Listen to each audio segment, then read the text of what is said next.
Hey, welcome back and blessings everyone to our 12th episode in 36 and the third decan of Cancer. KD, do you have the dates for this one? I was going to wait till we got to T. Susan Chang, but I want to hit it right off the top. So the dates here for this one, do you mind? Sure. It's July 12th or 13th until July 20th or 21st. Perfect. And I suppose I should introduce myself. I'm Elsa, and with me today again is KD Dayton and David Fisher. Thank you both for being here again. And I want to introduce, like I teased last time, we have very exciting news before we go any further. I recently got my hands on the Pythagorean Tarot by John Opsopaus. Opsopaus. That might be it. Thank you, John, for writing the most amazing book and tarot. So we are going to be, this is super exciting for me. These cards are, this guy's a Greek scholar. I'm going to read a little bit about him. He's, when he published this book, at least, he was in Tennessee. He's a practicing neo-pagan in the Hellenistic tradition who has been an active magician and diviner for 30 years. He's a university professor with more than 25 years experience reading ancient Greek and Latin. His website, Bibliotheca Arcana, has won numerous awards and is featured in several internet guides. So I saw his interview recently, which I will link below, on The Magician and the Fool, which is an amazing podcast. It's a YouTube channel pod as well. So I will link the YouTube version of their pod down below. And they did an amazing interview with him. And he's got a new book coming out, which is like on the Hellenic or Hellenistic gods, and it looks amazing also, so you might want to check that out.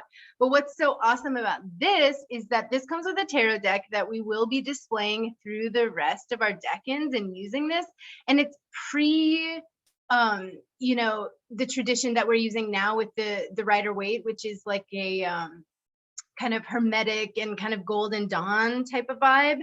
He tries to bring it a little bit earlier with the Pythagorean number, as well as on the cards themselves, there is the Greek transliteration and a bunch of really cool myths. So we are very excited to be bringing this book and this tarot deck to our Decans journey. And one thing David mentioned that I will do, I just don't know when I'm going to be able to get it out to you guys and do it justice, because I want to do it justice, which is do a walkthrough of these cards. So I'll do a walkthrough of the deck, but you're going to be getting like a mini walkthrough of almost the entire deck as we go through the decans. So I will say that in the walkthrough, that if you want more as it comes up and as it breathe some life into the journey with this book and this deck and with this journey we're doing, how you'll get a little bit more out of it than you would just the walkthrough, because we're going to kind of weave it in to the rest of the year. If you really cannot wait to see this deck and you really want to bug Elsa about it, comment it below. Just leave it in the comments. Tell her to do it as many times as you want. She'll appreciate it, I'm sure. Yeah, bug me about it. It will motivate me. I'm not going to lie. But it's just a time thing. But I cannot wait to do it, honestly. I could just have to get like a proper space and camera angle and lighting so that you can really see the cards. And because they're new to me, I really, I would like to consecrate them and kind of get familiar with them before I do like a big walkthrough on them. I almost filmed the unboxing. David and KD were there with me for the unboxing. So anyway, thank you guys for letting me go on and on about it. I'm just very excited. And we will be adding in a little bit of what John has to say today. Do you guys have anything more to add, just straight out the gate, before we jump into Austin Coppock's 36 Faces?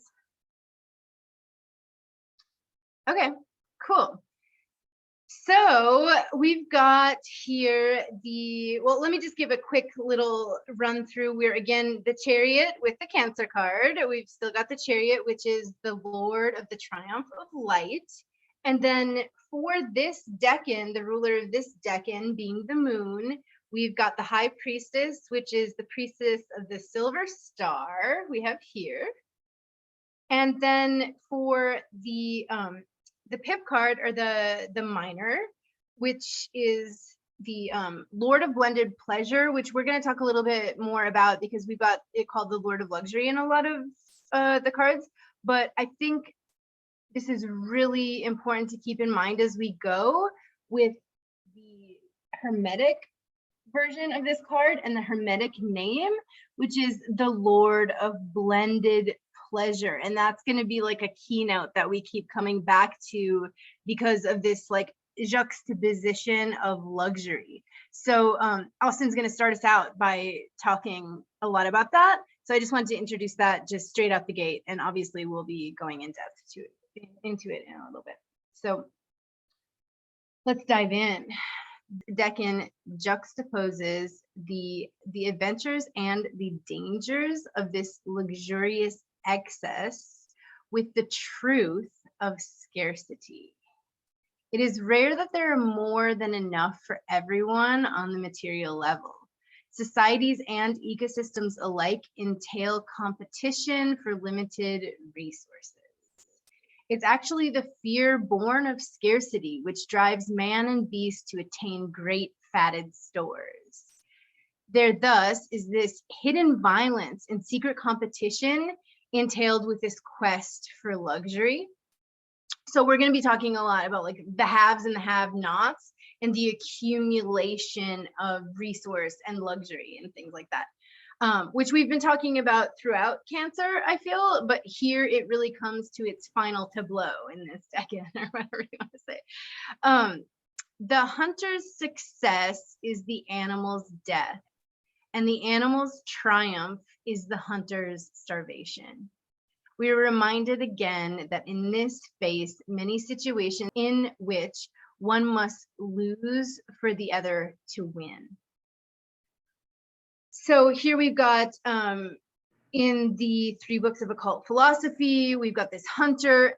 In this Decan, we've got hunters, dogs, Anubis, like all of this kind of hunting imagery, as well as, yeah, dogs and four-limbed jackals, things like this. So in Agrippa's time, we've got, you know, these hungry serfs, he's going on, and a member of nobility does not fear his table bare. He will eat that night, regardless of the success of his hunt.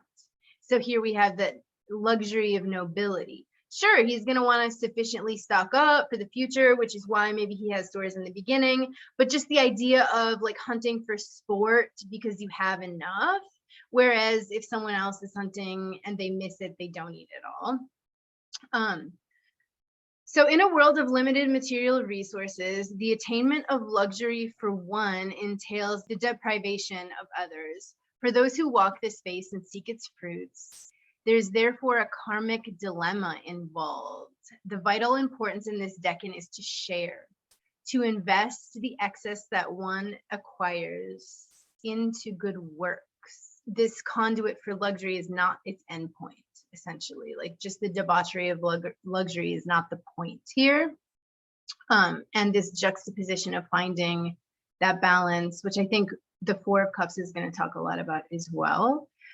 He does talk a little bit about Maslow's law, or his pyramid of needs, which those who aspire to spend their days pondering philosophy or decorating the human world with art have positions which depend upon luxury, right?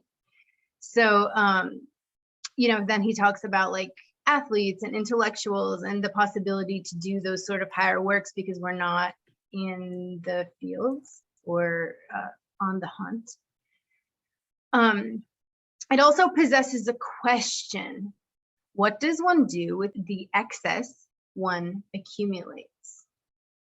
Success in the attainment of wealth tests and reveals the character of its possessors.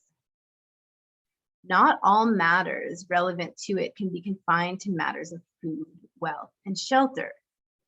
Our world also provides gifts not so easily exhausted, the ever-present energy of the natural world, the chi that emanates from all living things. is an ocean even a thirsty god could not drain. Likewise, the spirit offers cups ever filled. This Decan offers the vision not only of hoarding the finite, but the endless luxury of the limitless. In the 36 Heirs of the Zodiac, this fragmentary Hellenistic era text, he writes about this curious attribute to of this Decan to Hecate, the dark goddess Hecate. She's a mystery goddess in the classic Greek lore, and in the Neoplatonic works, Hecate came in again to represent the body of creation itself.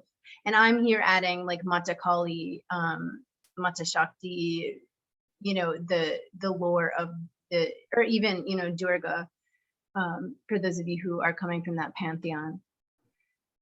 Her presence is also alluded to in the Liber Hermetis, whose image for this Decan combines the faces of the great goddess with the one of Anubis, the jackal or dog-headed psychopomp, the ancient Egypt pantheon.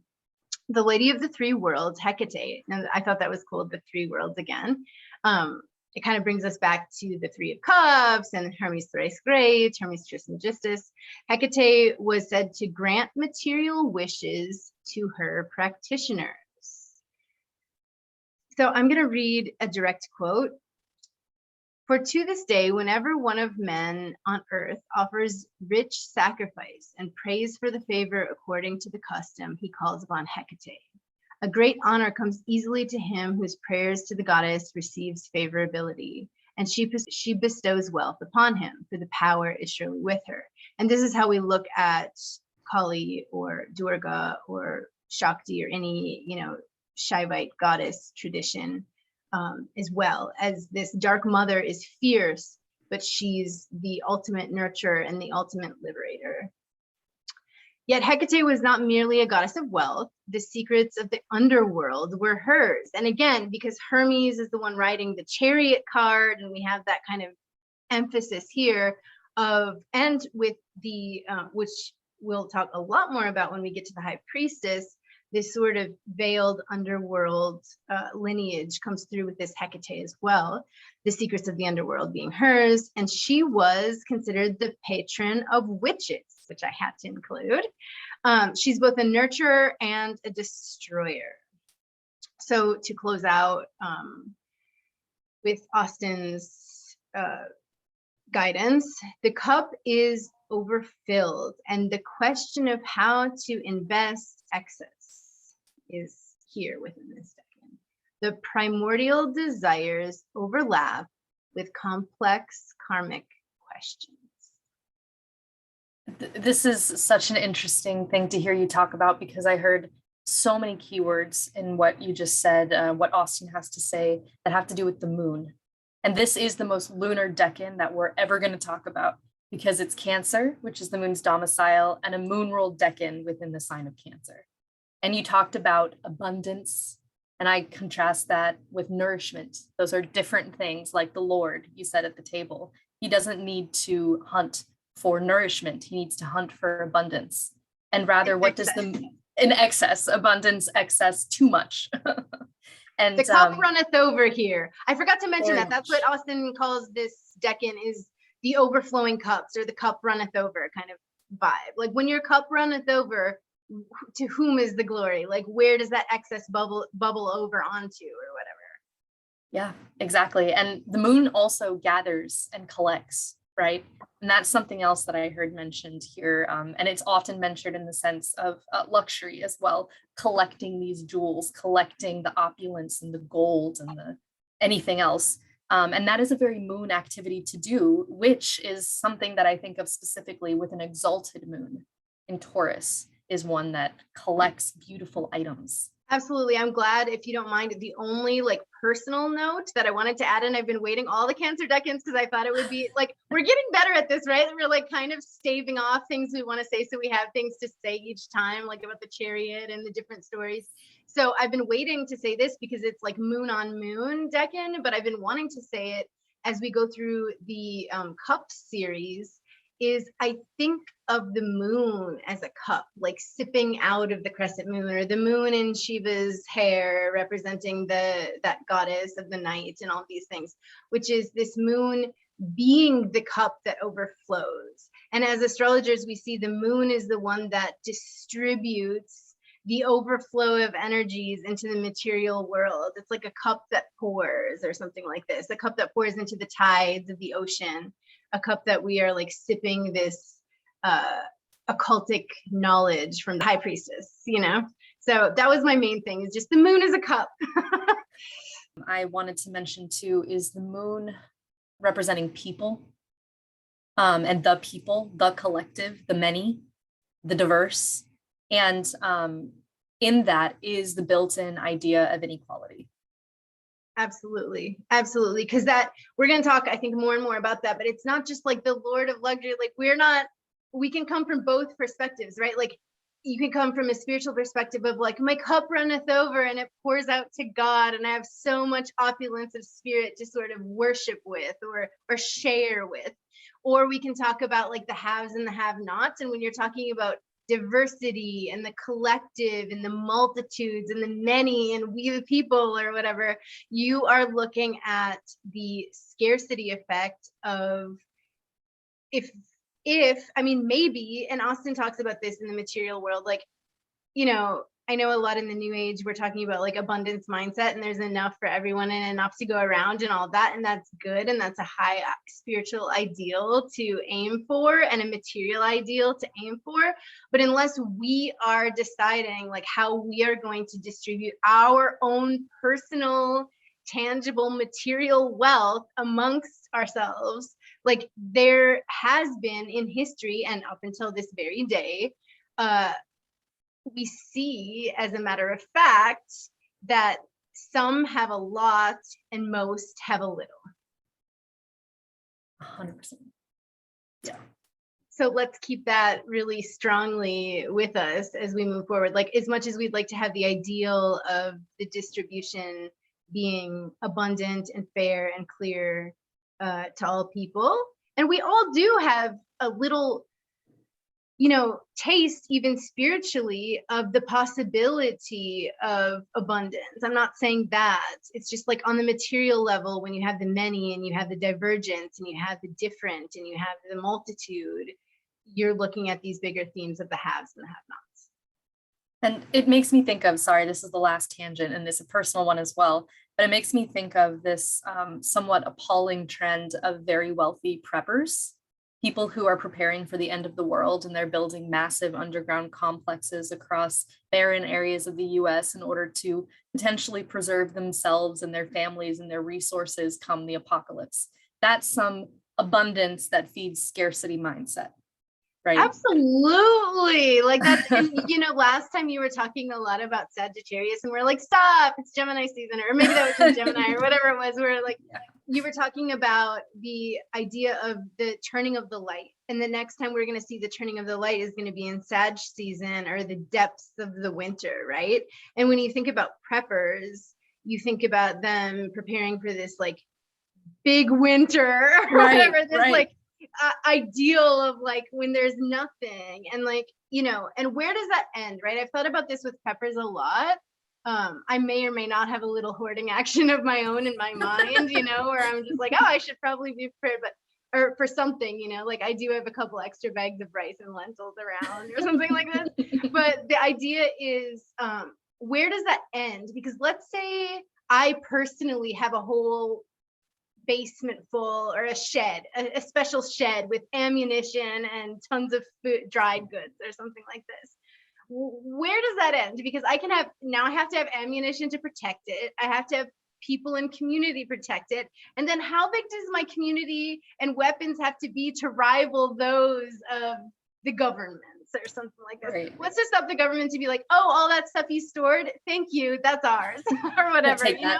Take that. Yeah, exactly. Thank you. We have tanks or whatever, you know? So it's just like, where does that kind of like scarcity mindset and the opulence of like having everything and needing more end? And we see with like the conquerors of kingdoms past, or even now, that it doesn't necessarily have an end in our own human psychology. Like that wheel can keep turning. Gosh, and I am giving a teaser now for the celebrity or famous people that have their sons in this decan of Cancer, but one of them is Alexander the Great and another is Julius Caesar. That's some insatiable conquest, which is another term I think. It is the image of the chariot itself. Yes, yes. Yes, absolutely. So for sure, like, and you can see that even in your own mind, like if you collect books or tarot or whatever, it's just like as soon as you get the tarot, it's like there's another one on the list or whatever. And we or houseplants. Or yes, all the things that are like minor collections to like, you know, us lay folk or whatever, you can see how it's not that different. It's built into the human psychology. We don't have a natural stop, and we'll talk a little bit more about this when we talk about the Four of Cups and the psychology of, you know, when is enough and where does our cup run over? Do we let it, or do we, like, you know, stock it? Well, perhaps as a segue into the next step of this conversation is like imagining when we're growing up, a process that all of us go through is that when you're a teenager, you're adamant, most of us anyway in this society, in a Western society, I suppose, are adamant on this idea of defining ourselves, of, you know, being the selected one for whatever special purpose, in the sense that we need to feel we're doing something with our lives that is fulfilling and we have that promise to us. But then when we reach a certain level of satisfaction with anything and we spend enough time with ourselves, we realize that we're never fully satisfied and that we have these compelling needs that keep shifting according to different dissatisfactions that come up. And so I think that being trying to make yourself more aware of these developments and how you change throughout time is one of the keys to this particular, to understanding this particular energy within this decan. I love that, David, because it's change over time, right? Like the moon, in a sense, it's kind of insatiable, where it's like, oh, I think if I have this, like the goalpost keeps changing because we are always changing, and with the tide come new ideas, new wants, new aspirations. And then comes the question, like, how then can I define myself if life itself is always unscrutable, undefinable? I don't know how to say that. Uncertain, yeah, completely. Yes. And one of my major touch upon points that I don't want to get like too deep into, but because we're here, is just the idea of, you know, in the Four of Cups, we talk about like the idea of renouncing the world and going within, because at some point, like in the Buddhist ideals, like we realize that life is suffering, and the reason for that suffering is craving and aversion, wanting something more or wanting to push something else out. And this idea that we have inside of us, this, and it's movable. The other thing, the only constant is anicca, this constant change. The only thing that, and we talked about it with you know, Mercury too, but the only truth is that there's this moving goalpost, or this movability of like, I want this or I don't want this, and it's constantly rolling over on itself. And when you have that as a big picture and you stop, you have to reconcile those things. You must turn within and reconcile that that goalpost is ever changing and it's ever desirable or something like this. Well, and at least the moon moves consistently. Okay, so it is changing, but it's changing all the time in a relatively measurable way that we can expect what phase will be in. The difference between the moon and Mercury is that Mercury is just like, you know, now we can calculate when it's going to go retrograde and when it slows down, but really it's just, you know, consistently inconsistent. Yeah. And I think the moon really represents the idea of anicca here, with the turning of the tides and with the distribution of the stars into the material realm and things like this, which is the only thing that we know for sure is that change is consistent and it's ever present. And that's what the moon reminds us as well, like you said, because it is like clockwork. And we do know how to count on that. And we can count on that inevitable change. Oh, David. you were commenting with us, Elsa, prior to this conversation about some things that were said in this book that you bought, this new book that you bought. And one thing that called to my attention, for obvious reasons, I'm a Christian, for those of you that don't know, it's that you can associate this Decan the idea of the high priestess further on, later on, we're going to touch more on this, to the Holy Ghost and to this internal knowing, this inner knowing of the human being. Yeah, exactly. Like if we have this Trinity, then this double lunar end of Cancer is the ineffable. And yeah, you're talking about the Trinity as well. I was thinking about another passage that you mentioned, that was the 27 being the third potency of 3, and that being the number of days, almost, give or take a day. Yes, the lunar cycle. Yeah, of the lunar cycle. And the Trinity, when, I know Christians have the Holy Trinity or whatever, but with inside of, like goddess worshiping culture, or, you can take it into many cultures, actually. The 3 represents the feminine principle, and the yoni and the triangle are always the pinnacle signification within goddess worship and things like that. So you've got that, again, that idea of like the Trinity and that, Holy Ghost part of the feminine nature, the high priestess part of the feminine nature, I think is deeply embedded into this triangulation, this triangular form, this pyramidic form that we also see in the psychopomp, the logos of Mercury as well. Just, I know it's the last decan, but we're just really seeing, when I'm bringing in Mercury again and again, it's not just because of the last decan, it's because of that changeability. And I did want to just mention that in the Hermetic deck, the charioteer that drives the chariot is considered to be Mercury himself, or their self. So I just wanted to note that if I keep bringing in Mercury, it's because of the changeability, and it's because of the chariot following us through all of the lunar Cancer decans. So, in fact, you have a tradition, I think, in the Hermetic traditions of tarot, that the 3 main characters of all the major and minor arcana, or arcanae, I'm not sure, but it's the high priestess, the fool, and Hermes, the magician. okay. Those first 3 cards, depending on if you put the fool in front, they are going to be the characters that you see throughout the whole tarot depiction. Absolutely, really poignant. Good point, David. Thank you. So should we move on to just rolling into T. Susan, because there's a lot that is going to just develop on these ideas as we start to pull through these tarot and what T. Susan guides us through. So you wanna? Yeah, definitely. So I have another slideshow here of tarot cards to share. And the first 2 will be sort of familiar to you because we have seen this Cancer decan now for the past two episodes, and then we also saw the moon in Taurus, so which is represented by the high priestess. So starting with the chariot, who we were just talking about in relation to that fellow or person being Hermes. And I want to read a quote from Chang's chapter on this decan. She says, "The human intellect or reason guides a chariot led by 2 opposing steeds, will and appetite. The horses instinctively pull away from one another.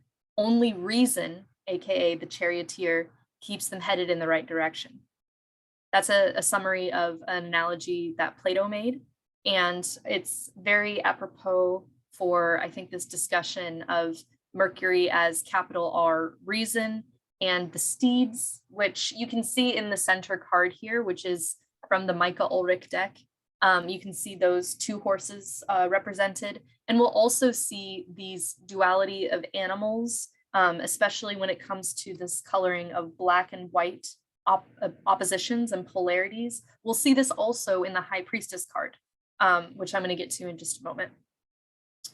But another quote that Chang mentions in her chapter is, "The promptings of the unconscious come in surreal and symbolic forms, and if we turn toward them, we can find what we were looking for all along."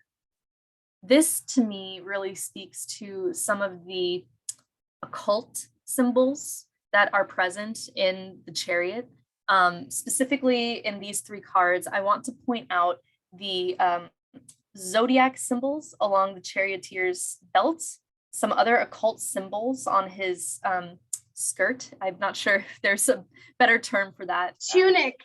Tunic, the occult symbols on the tunic.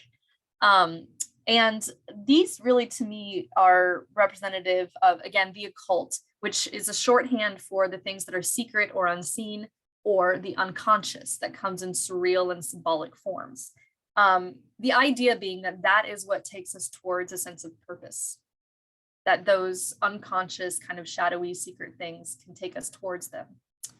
There's also the starry canopy, which has a sort of celestial tone to it, which gets into it with the High Priestess as well, because the High Priestess, as the moon, is the mother of the night, and we don't get the zodiac without the sky, without the starry sky. We can't see the nighttime without the moon. Yeah, or without the stars. And just when I think of him clad in zodiacal garb as well, I think of it as astrological magic and like talismanic magic and things like that that are, you know, a part of that High Priestess wealth of occult knowledge and protection. Whereas even in this sunny card where he's out in the middle of the day charging forth, what is protecting him is that zodiacal framework, is the mother of the night, is the cool night darkness, is that, you know, the protection, the crab, the turtle, like all of those things, the zodiacal protection, or the zodiacal sort of confidence one might get through talismanic magic or election dates. Like I can't imagine this guy going out without, you know, the High Priestess having found the right moment to embark or something. Right. Well, we have been talking about the chariot as the body also that carries the spirit forward, right? Absolutely. And so when you have this connection of the spirit to the realm of the forms in Platonic ideas and Platonic doctrine, or to this realm of the unknown, of the multiple, where everything is concealed and shall be revealed, coming to light one day. Well, if you have your connection to that place, think about how you want something, how you idealize your future. Well, those things, they are already in your soul. They are already a part of you. You are having stimulus in your brain being produced because of those particular ideas, those images, or those thoughts that are coming into your head. And one day you might actualize them or not, but every single one of those that you do actualize will have started the same way, coming into your mind from this nowhere place. Yep. And moving you, attracting you towards something. Yeah, and which we'll is also talk, chariot. Yes, movement forward. And we'll talk a little bit about what I'm about to say a little bit more with how it reflects in the four. But just to build off what David was just mentioning, is if you got the sort of logos or the psychopomp, or this sort of idealized form of Mercury as Hermes Trismegistus, as wisdom, shall we say, or as equanimity, we have the two horses, or the two sphinx, or the two pillars, and especially here with the chariot as, you know, spirit and matter being reined in by the wisdom nature of the native, and therefore compelled forward and able to, you know, embark on this journey in a equanimous or wise or successful or victorious way because they've mastered both the spirit realm and the realm of matter. Well, that's actually what another symbol that I wanted to mention represents to some extent, which is this winged globe, disc, sun. You could refer to it as any of these things. It kind of looks like a golden snitch from Harry Potter, as I believe we mentioned in previous episodes. But this is echoed in the Micah Ulrich deck here in the middle. Behind the horses is that winged disc, and also in the cat deck, the cat tarot deck, this figure is also the pattern on the chair. And I think that it's interesting, especially in the cat deck, that the lingam yoni is also underneath that. We see a little cat toy that looks like that. And we discussed this a little bit in the last Decan as well. So check that out if you're interested in hearing more about it. But the winged disc or globe is a symbol of kind of the marriage of spirituality and reason. It's really has to do with what guides, I think, material action in the world, like agency in the world, combined with this sort of like unseeing or, well, inner seeing, introspective, more intuitive and divinatory process. So that winged globe, like I said, is an ancient Egyptian symbol, and it also came to represent power, which I think is very interesting, because that marriage of spiritual and philosophical intuition, feeling with reason and material agency, is what is needed to control or have power over others, essentially. Yeah, and I just wanted to mention that when we're looking at the chariot from the Hermetic deck perspective, they refer to this symbol in the middle of the card as the Holy Grail, or it was intentioned as the Holy Grail. So we again see that sort of primordial life force of Shiva Shakti, the lingam yoni, in this cat toy, and in this winged sphere, as this sort of, again, talisman or representation of the Holy Grail, of this elusive wisdom, this life-giving wisdom. Yeah, and Hermes is also, recall, frequently depicted, Hermes or Mercury depicted with winged sandals. So to me, this also has a little bit of a hint of that, and again, represents some form of movement, going in between, needing to make a journey between the material and the spiritual. So I think that that's a really important symbol to understand in relation to the chariot as well. Absolutely. And the last thing that I want to mention in this middle card here is this eye, super creepy eye in the middle of the chariot, just hanging out there. This should be somewhat rote if you're familiar with basically any form of symbolism. An eye is pretty representative of seeing. It can be representative of wisdom, as well as acknowledgement and consciousness, even to the level of what we call the third eye, a seeing of a totally different type, of a different sense. So I want to mention that because in the same deck, the representation of the High Priestess, you'll see this eye repeated in her crown, in her headpiece. So that's an important thing that's very similar and ties together the High Priestess and the chariot, in addition to the starry coverlet that is the knight's protection of this figure. We also have the High Priestess related to the chariot in that way. They both have to do with that inner seeing, the wisdom, and that level of understanding that's of a different sensory tool, essentially. Yes, and the goddess and the wisdom, the occulted wisdom, is always represented by the third eye. And that's what I saw with the horses right away, is the third eye. And we see another sort of blending, because we have got the black and white sphinx or horsemen or horses or whatever it is. Yeah. And then we've got the black and white pillar, the Boaz and Joaquin, or we're going to probably talk about pronunciation more. I don't know. I'm sorry.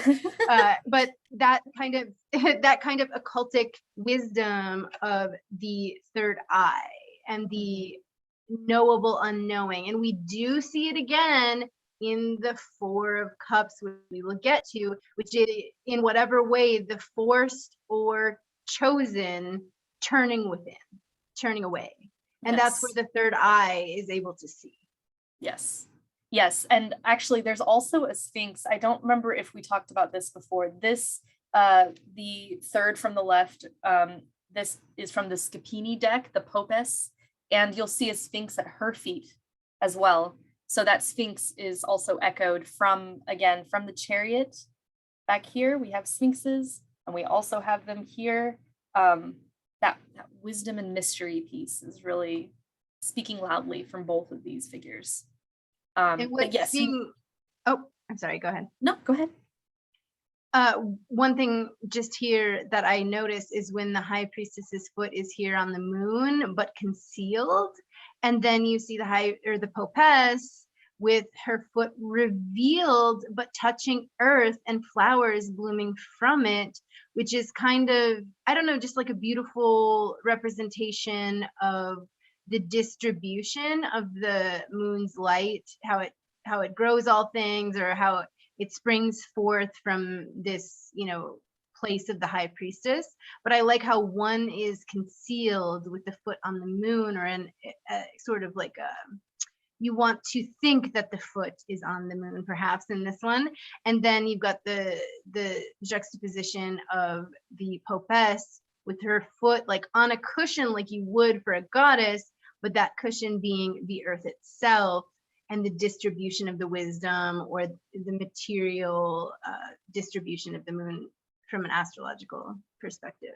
I was going to say that you also have this cross in the middle of the high priestess from the Rider-Waite traditional deck on the left, representing the four elements. And also it's the middle of that cross could be representative of, the high priestess as quintessence, as again, that allusion to the Holy Ghost that we're doing earlier, being the true spiritual nature of the human being.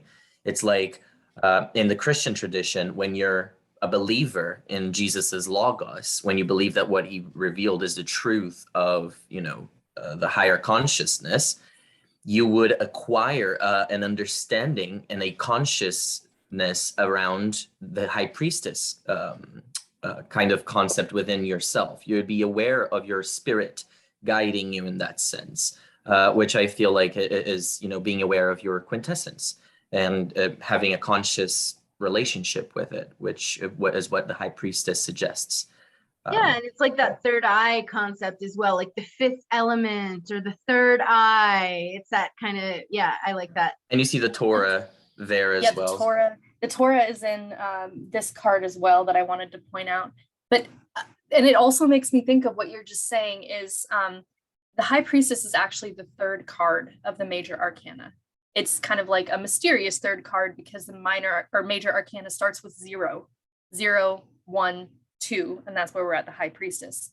Similarly to how 2, we have the two things. We have spirit and matter. All right, but then there's a mysterious third item, this Holy Ghost, the high priestess. That is the hidden 3 of this card. And she, the goddess, the mother, is always that. Yes, yes. You did mention the 2 represented here by the pillars, the black and white pillars that have the letters B and J on it. B stands for Boaz. J stands for, we've heard it pronounced Joshin and Joaquin and Jokin, and one of those, it's spelled Joquin, I think. Anyway, I call it Jacqueline. Jacqueline. David's like, let's just call it Jacqueline. Let's just call it Jacqueline. We did listen to a bunch of pronunciations online, and then our teacher, my specific teacher, calls it Joaquin, but it's Jachin, but I'm sure there's other spellings. That's just like maybe the English. That's how they spell it in the Hermetic deck Little White Book or whatever. But yeah, continuing, I'm sorry. No, it's those 2 represent love and wisdom. So similarly to spirit and matter, there's love and wisdom, and then there's a mysterious third, which is the feeling, the intuition that comes in there. Yeah, is love and power here. And then I think there's some more to be said about it once we get to the Pythagorean, the new add-on, but we're gonna slip that in, kind of trying to keep the momentum of how we've done these videos before. But yeah, we do see again that third being Hermes, or that third being the high priestess, or that third being the occult, that sort of brings together love and power, or body and spirit, or spirit and matter, in that kind of Holy Ghost Trinity aspect. Yeah. And the message really, like bottom line, I think of the high priestess, I've really grown or deepened rather my appreciation for the high priestess over the course of reading about this specific Decan. But something that David said really echoed for me, and I want to read a quote from Chang's book, which is, "Experience may help you realize your purpose out here, but even so, the whole time you are carrying your purpose within you wherever you go. It's always with you." Before we move on to the actual minor arcana card that rolls over this Decan, the Lord of Luxury, I want to read another quote that clarifies kind of the relationship between the high priestess and the chariot, which says, "The high priestess is a repository for meaning, and the chariot is the vehicle for finding that meaning." And so this is what takes us to the Lord of Luxury, the Four of Cups. T. Susan Chang in her book says, "This image depicts reluctance, obliviousness, even boredom. The immobile figure at its center seems to be past caring." So you see this fellow's face in the Rider-Waite-Smith deck. He looks pretty bored. We call that ennui as well. The setting behind this figure looks very still, she notes, the stillness of settling, being in a rut. And that is certainly something that I've interpreted this card as before. But a lot of it is kind of tied up in this expression of this figure. And so as a contrast, I wanted to include the picture right below it, which is from the Enlightened Tarot deck. And this one, the figure has a much different expression, to my opinion. And what it makes me think of is the enlightenment of Buddha. You see the expression that that figure is wearing on his face is one of peace, is one of acceptance, and almost the ability to detach from desire. So that's a very, very different spin on the card, but I think does speak to kind of these two solutions to a Four of the Cups problem. You can either stew in ennui, in a rut, wallow in the position that you find yourself in. It's almost a turning point itself into the next phase of action when we get to the fives. But the other interpretation of the Four of Cups is to make the conscious decision to detach from material needs, material luxuries. And that's another way you can deal with that ennui, that rut. Yeah, I mean, where in the human psychology and in the third eye and in wisdom, like what's the difference between like peace and boredom, right? It's like this perspective thing. It's like, are we just so spoiled that we can't possibly drink another cup? Or are we turning inward despite the offering of external luxury to an internal space that the high priestess has talked in Hermes talks to us about. And as you know, the story of the Buddha, and T. Susan Chang illuminates as well in her book, is he was a prince that took, that was completely sheltered from all pain and suffering. And then that's how he came up with the Four Noble Truths of like when he went out during his Saturn return, right? He was like 28 or 29, and Saturn showed that him there is death and suffering that he had been completely walled off from in his walled garden or his castle. And then he goes out and he sees suffering, and he realizes, that's what gives him that shock to turn inward, because no matter how much he has and how much he's sheltered and how much opulence or abundance he's offered all the things, food, sex, love, pleasure, he realizes that he cannot escape his mortal death. And so then he sits down under this fig tree and starts to naturally turn away from all the things that he's given because he realizes that they're just like so fleeting and so futile.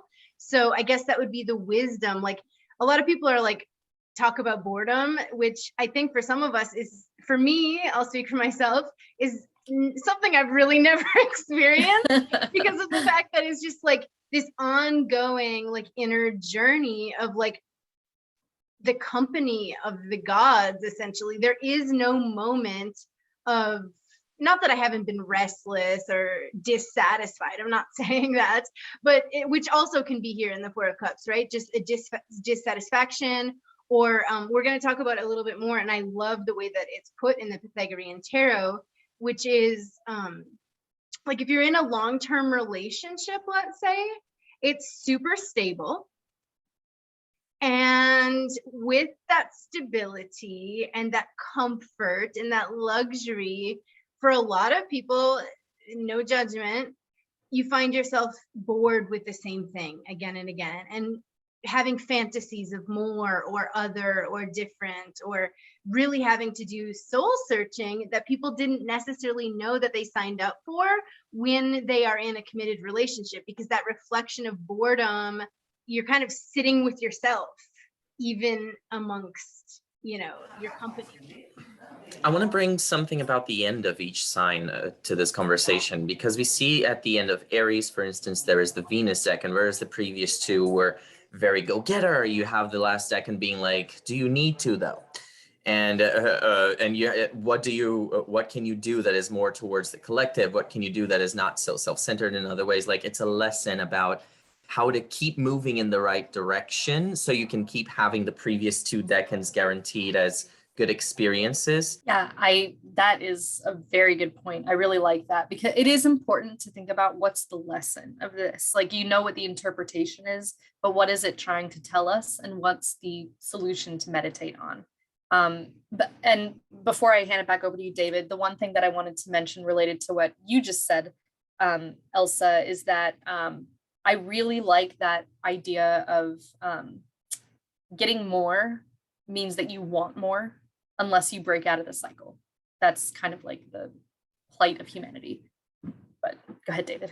So thank you. And so in this last decan of Cancer, we have this cardinal sign.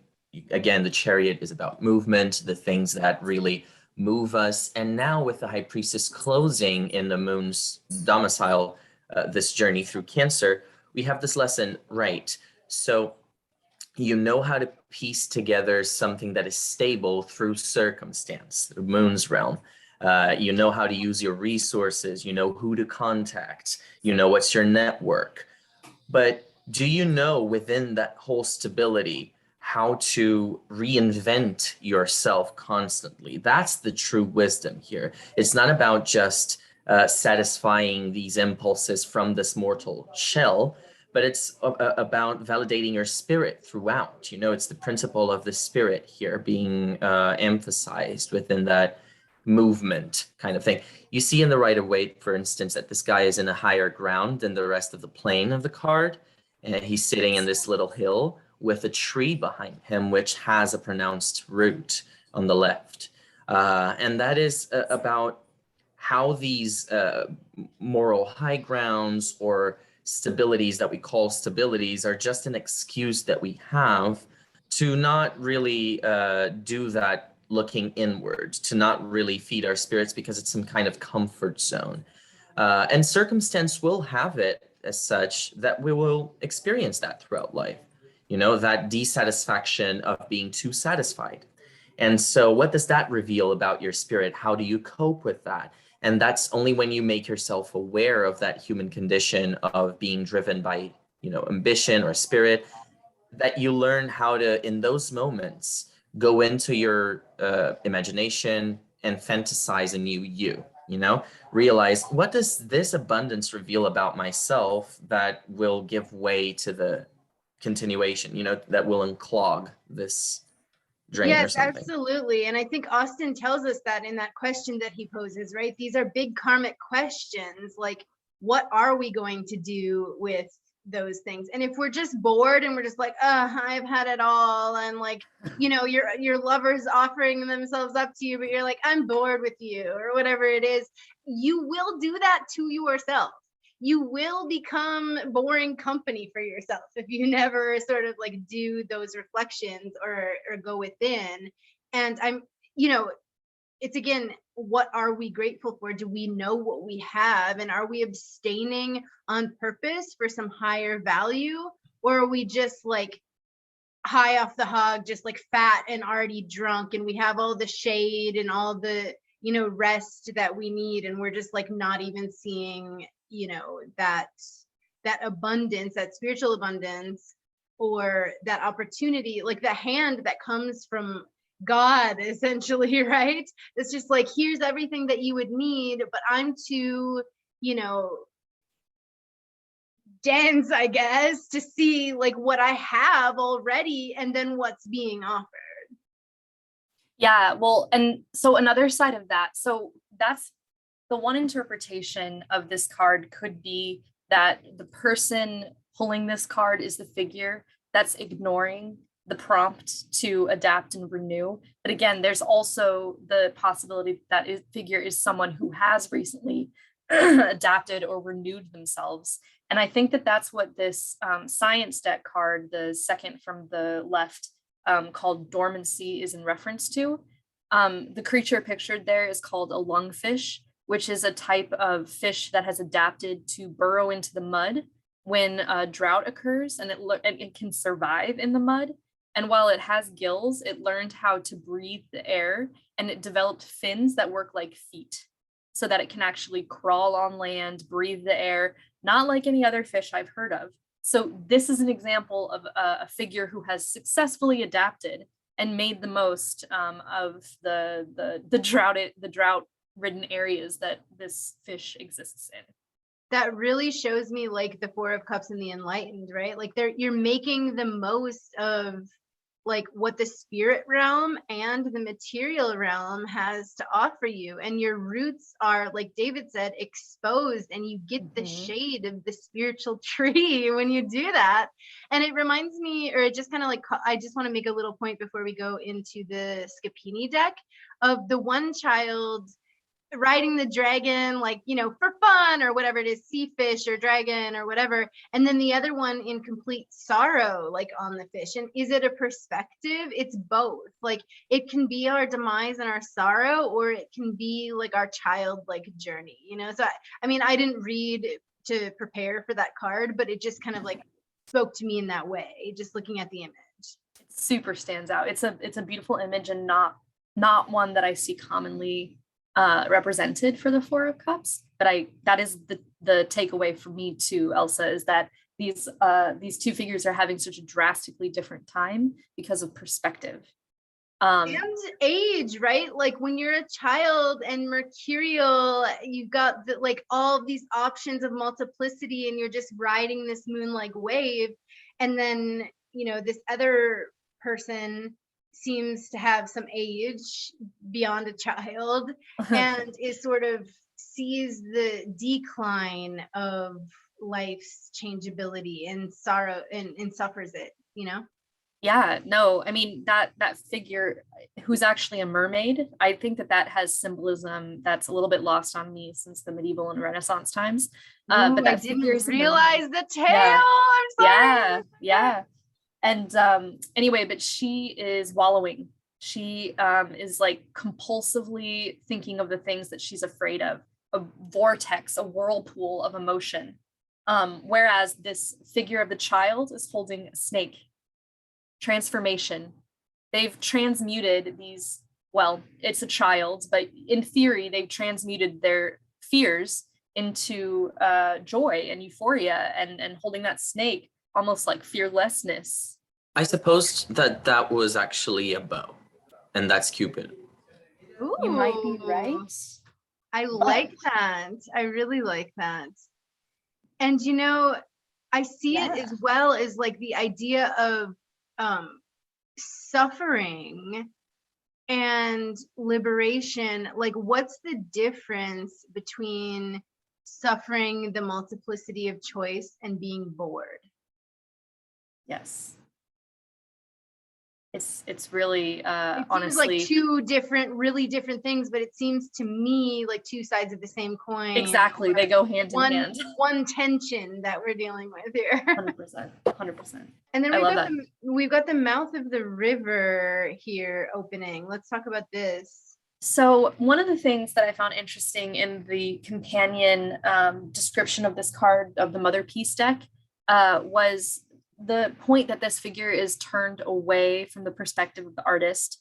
And that's relevant because it when the figure has her back to us, it's kind of indicating that this is a trip that she has to take on her own. It again is it's not in front of your face. It's not maybe even manifesting in the material realm. It's kind of a personal, introspective journey that she has to go on.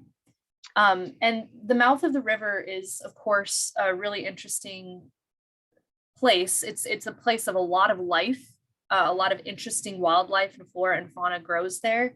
But in this case, I was also thinking of how connecting to the ocean, we again get a reference to the tides and how the moon controls the tides. Right now, it looks like this is an image of this water at low tide. And this is where I think Chang kind of mentions when she's talking about the everyday Four of Cups, how this card, just like with a few others that we've talked about so far in our Decanic walk, has to do inherently with inequality. Because at the same time that the tide is low in this image, it will be high someplace else. And that's just the nature of the moon. It pulls in one direction, it pulls in another. And so that's inherently depicted in the symbolism of this card as well. Yeah, that pull and push, that same tension. It's a pulling and a pushing. It's a craving, pull, pull, pull, come to me. And an aversion, get out of here. I like that turning away thing because it's the same concept of the turning away that we have of the more enlightened Four of Cups figure, where he's turning away from the world. He's turning away from the ocean. He's going on this personal internal journey. Yeah. So I really love that depiction as well. And these are all very interesting cards to meditate on, again, because like you said, two sides of the same coin, but there are a little bit of a distinction to understand kind of where you're coming from when you pull this card. Yeah, absolutely. I have on the next slides, Elsa, images of the Pythagorean cards. Would you like me to switch over to those? Yeah, why don't you go over to or I didn't send you the Four of Cups, but just before we do the Pythagorean majors, I just wanted to read the Four of Cups from the Pythagorean deck.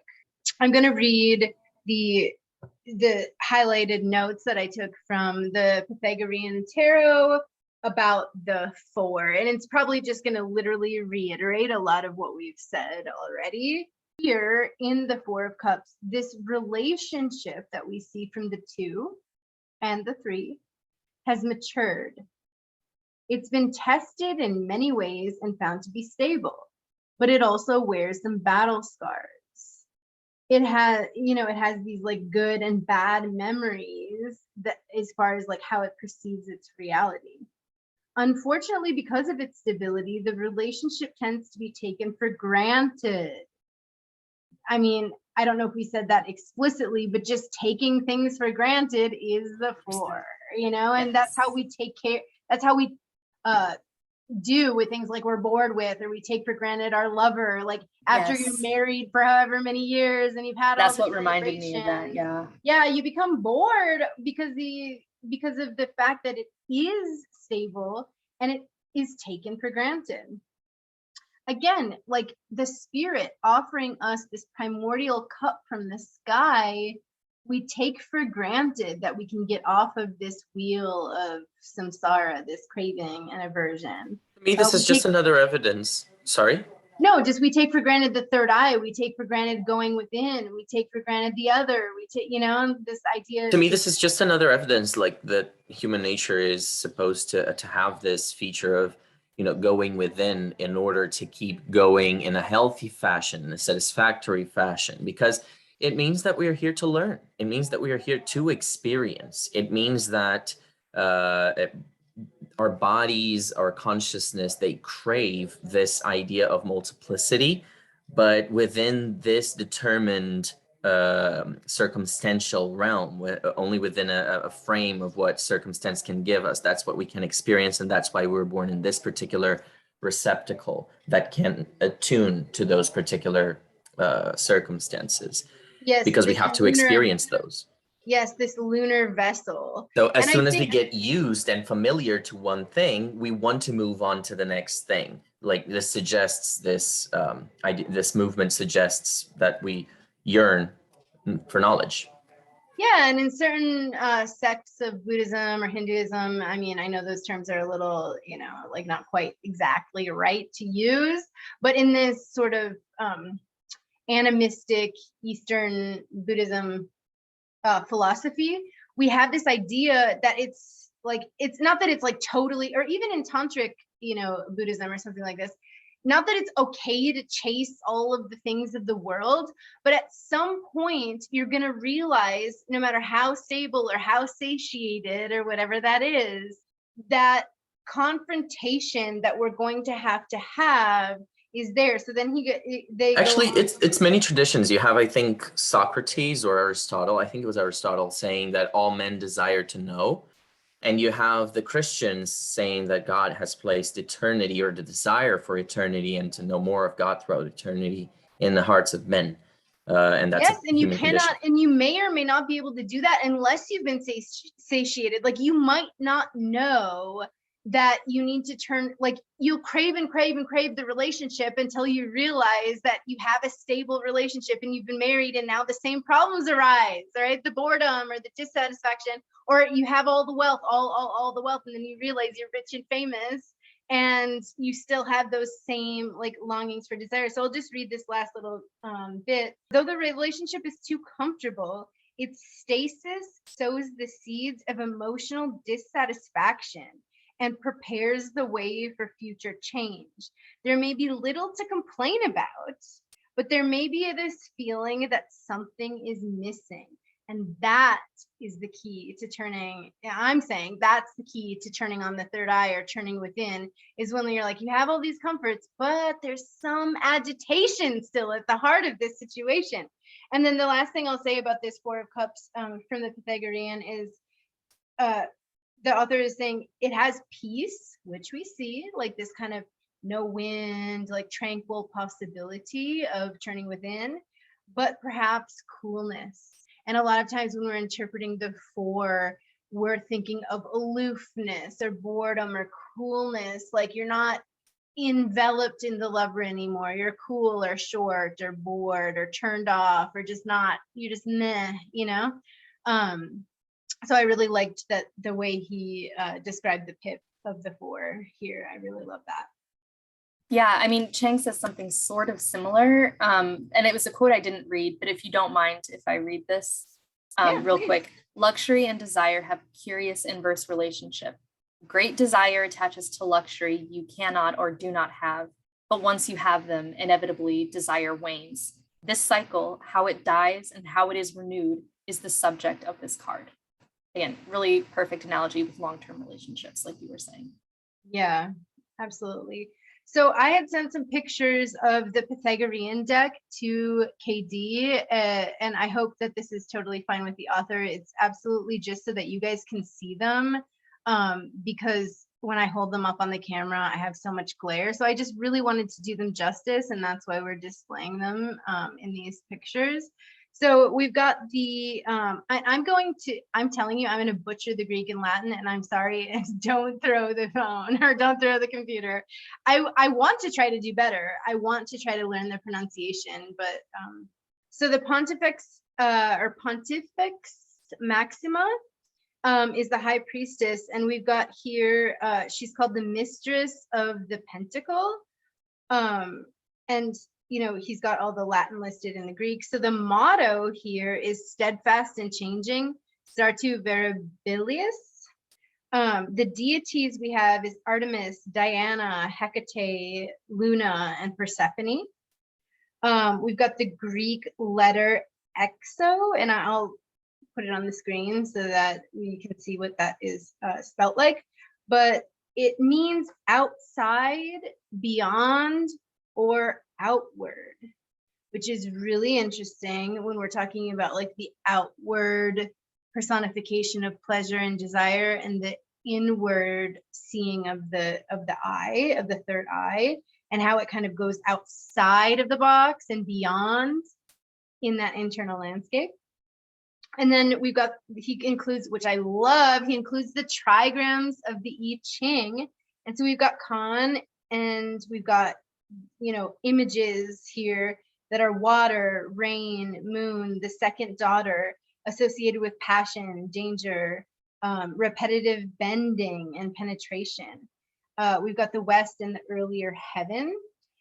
And this is quite an extensive companion book that I'm just like totally in love with, but I'm going to try to keep these videos like they have been. So we're just going to try to see if we can squeeze this in and still not have them go really long, but just bear with us as we're trying to get the Pythagorean deck worked in here. So we've got insight, this intuitive leap. We've got Apollo and Artemis as the sun and the moon brought together by Eros, and Eros being the offspring of Hermes and Aphrodite. We've got Selene and Helios represented by the intuitive perception. And we've got here the seasons, or the hori, or the hours again. The moon is the mother of the sun as well as his spouse, which means that the unconscious is pregnant with the conscious and gives birth to it. Selene, or Selene, was the mother of dew, which I'm just including all this because it's like awesome and poetic. So the mother of dew. Persephone likewise was associated with water, the underworld, and she's associated with the goddess of tears of mourning that were the source of springs. Also the tears of Isis as she restored Osiris to wholeness. And then we've got the Sotira, I'm not exactly sure of the pronunciation, as the redemptrix. And then again, we've got the agua vitae, or the water of life, and the agua permenes, which is the enduring water. And then we have Isis, called the star of the sea. We've got the color blue because of Luna, and she represents the dark waters, who marries the soul. And here with the soul, or the sun, who is called the flowing of life. And Isis is also called the black one, or the dark one, same as Matakali, the dark blue one, or the black one. We've got the knot of Isis, which, David, you were mentioning the 4 elements here. So the knot of Isis representing the tears of the moon and the healing dew of the heaven. So yeah, so I just want to kind of conclude with the goddess invocations that he has in here, because we're ending out Cancer and I just really want to give it its due, and as well as because we're introducing the Pythagorean tarot for the first time, I'm just going to give us a little esoteric poem. I am Isis, mystery of every land. I was taught by Hermes. I gave and ordained laws for men, which no one is able to change. I am the eldest daughter of Kronos. I am the wife and sister of King Osiris. I am she who findeth fruit for men. I am the mother, King of Horus. I am she called the goddess by women. I showed the path of the stars. I ordered the course of the sun and the moon. I brought together woman and man. I revealed the mysteries unto man. I am the queen of the rivers, the winds, and the sea. I stir up the sea and I calm it. I am the rays of the sun. I inspect the courses of the sun. Whatever I please, this too shall come to an end. Hail, O Egypt, that nourishes me. So David, do you want to bring us the Picatrix? Yeah, it's a quick paragraph that goes, rises in the first phase, the third phase of Cancer, cell half. If anyone knows what that is, I've come to know that it's a turtle. If I'm wrong, I'm sorry. But that cell half is rising in that third phase, and it has a snake in his hand, who has a golden and has a golden set of chains before him. This is a phase of running, writing, and acquisition by means of war, lawsuits, and conflict. So it's kind of a little bit different than the image that we would have expected from the chariot and the high priestess together and the Four of Cups. But that's because perhaps it alludes to another tradition, like the Pythagorean tradition, as you were mentioning, Elsa. If you look at the card in the previous slide, the chariot, it has a lot of Aries connotations. And as I gather, you also said that it's mentioned in the book as well, that it has a lot of Aries connection. Absolutely. If you read in the Pythagorean tarot, he will talk about the chariot as Mars a lot. And so you can kind of see this like charging forward energy of Mars, and you get that a little bit in the Picatrix. So we think that there's more here to this Decan. We also know that there's alternative rulerships to the Decans. And I feel like, you know, when John in his Pythagorean deck was talking about that martial energy, we do see it as a burst forth of cardinality. So whether you're talking about it as like Mars and Aries, like charging ahead in the chariot, or you're talking about it as Cancer is the beginning of the Thema Mundi charging forth on the Thema Mundi, you've got this kind of like, what we're talking about is movement energy, but here with the Picatrix, it almost seems like a little bit more of like a martial energy forth. And I can kind of see the lawsuits in a sense as well, just because the have and the have nots aspect, you know? Yeah, but also like you have the thing about time revealing everything. Is the turtle part of it, or cell half, whatever, is like through circumstance, endurance through circumstance, you know, moving steadfast and steadfast, or is steadfast a good word for turtles? I don't know. But just that adaptability, and that turtles live a really long time, centuries. And holding a snake in its hand, the snakes are a sign of acquiring knowledge, right? Discernment and revelation, and all of that. So it's like through circumstance you acquire knowledge of the earth. It's a reptile as well, so it's very closely connected to the earth. Yeah, we got a lot of reptilian, and yeah. we saw that even in KD's like kind of aqua, what was that, the science deck that has like this idea of us A like lungfish. evolving. Yeah, Dormancy. Yeah. yeah, like evolving from these like murky like waters as we like crawl on land and under the ground and things like this. We've got this reptilian nature.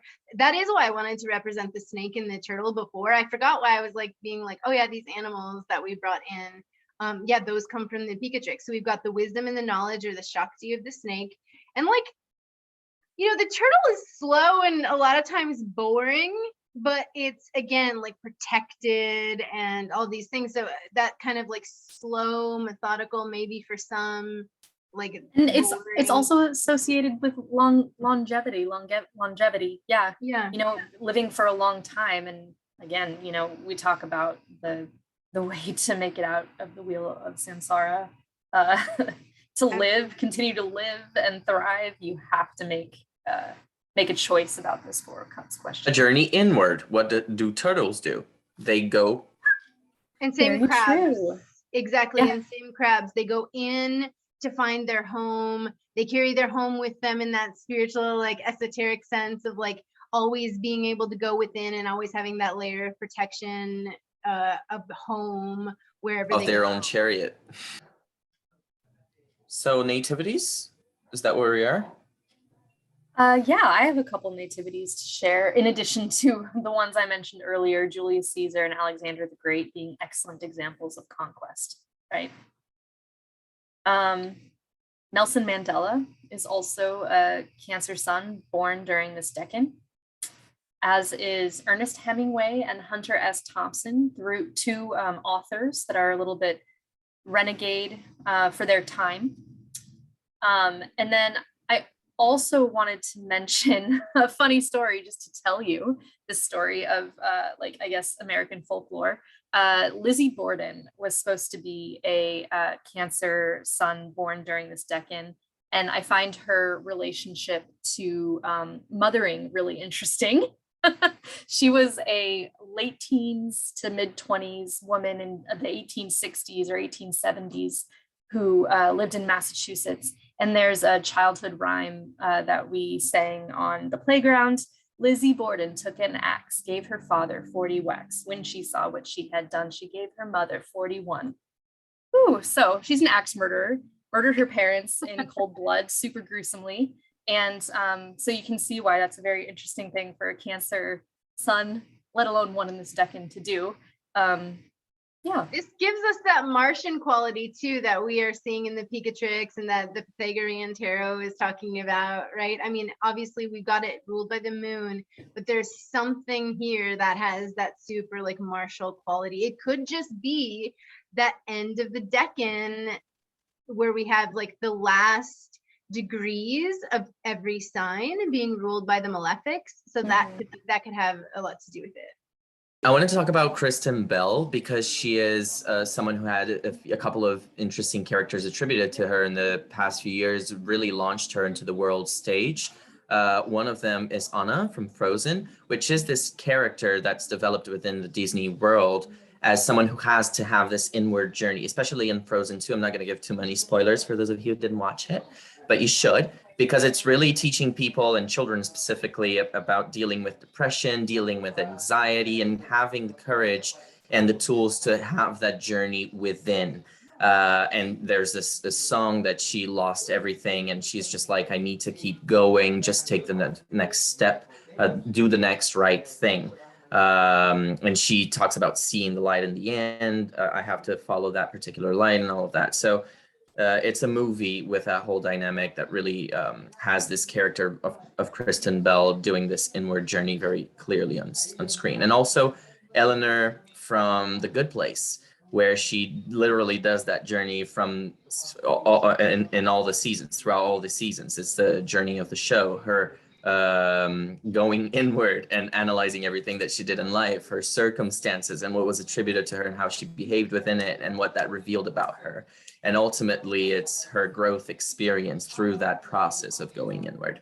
So I find those two characters especially representative of this particular Decan. Absolutely. Love That's really good. Yeah. Okay, cool. Well, if that is our little nativities blurb, I just want to leave us before KD takes us out with the poem that T. Susan Chang picked for us for this Decan. I just wanted to leave us with this little synopsis that T. Susan Chang gives us in her book. She said, I think I found the key word for this Decan to be enough. This word enough is essential for this card, as in I have enough, thank you, I don't need any more. But also I've had enough, something has to change. And also how grateful I am to have enough, my needs are met and I feel fulfilled. And then the fourth, I'm tired of only having enough, I want more. So I just wanted to give us that little, like, I love the way that she put that, because when we're thinking of haves and have-nots and abundance or bounty or boredom or all of those things, she really like lines it up with that enough. Do I have enough? What is enough? So yeah, I think that brings us to the conclusion of this part. Yeah, I was going to say that. I was going to say that you can check all the links down below for my website in the first place, Astrology, Katie's website at katiedayton.com. Is that it? Yeah, kddayton.com. That's it. Yep. And Elsa's Patreon as well. And don't forget to check out the Patreon page, because Elsa, Matt, and I are doing these study buddy sessions that you can check out. And also, don't forget to comment and like and share this video. It's always good, and subscribe. That helps us a lot. Thank you so much for doing that, David. And yes, check out the Patron Club Vibe, where we are looking at Ancient Astrology, Demetra George's second volume, and we're going through it month by month. We read a few chapters, we meet at the end of the month, and sometimes more. We have some practicums and stuff like that. So if you are reading Demetra George's book and you want a community to discuss it with, that is what we're doing. So check us out over there. And I will, like, as always, all of our contacts are in the About section of this YouTube page, and then of course links below. Thank you again for joining us, everyone, and for all of your support and likes and shares. And KD, would you like to take us out with T. Susan's excerpt? Yes, absolutely. I don't know how to pronounce this poet's name, so I apologize in advance. It's Dorian Lowe, I believe, Laux, and it's called Enough Music. Enough. Sometimes when we're on a long drive and we've talked enough and listened to enough music and stopped twice, once to eat, once to see the view, we fall into this rhythm of silence. It swings back and forth between us like a rope over a lake. Maybe it's what we don't say that saves us.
Tomato,